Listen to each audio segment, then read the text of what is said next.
जो दोष समाप्त हो जाते हैं वह फिर भगवान बन जाते हैं। जब तक दोष लगे हैं तब तक भगवान नहीं।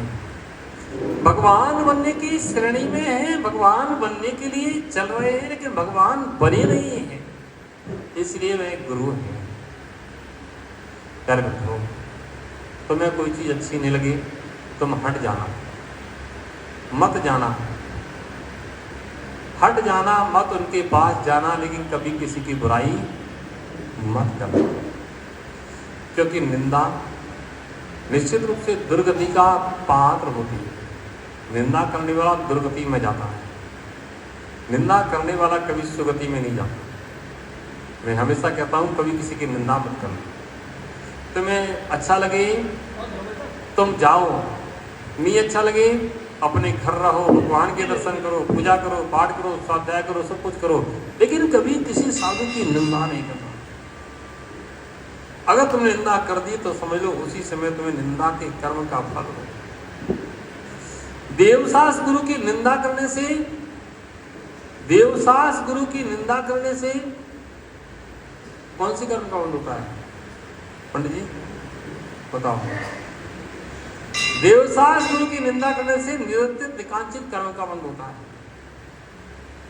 निरत्य निकांचित कर्म जो एक बार बन जाता है वह बिना फल दिए कटता नहीं है।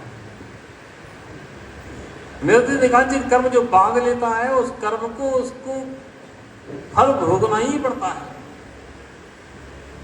ऐसे निरत्य निकांचित कर्म के लिए शास्त्रों में आया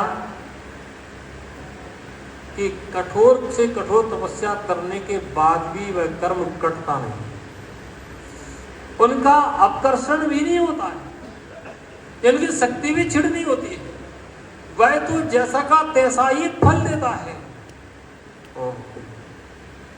ये सब देवसास गुरु की आसाधना से प्राप्त होता है। इसलिए जब कभी किसी जीवन के कभी किसी साधु की बुराई निंदा नहीं करना। कदाचित तुम्हें कोई चीज अच्छी नहीं लगती है तो तुम मौन हो जाना, तुम हट जाना, बस यही भावना भाना कि भगवान हमारे साधु, हमारे निर्गंत योगी निर्विचार चर्या का पालन करते रहे। साधु कहीं बिगड़ता है तो उसके पीछे भी श्रावक का हाथ होता है, कड़वा सत्य है। शीतलाचार का पोषण कराने वाला श्रावक होता है, साधु नहीं होता है। ये शरीर तो प्रमादी है, ये प्रमादवश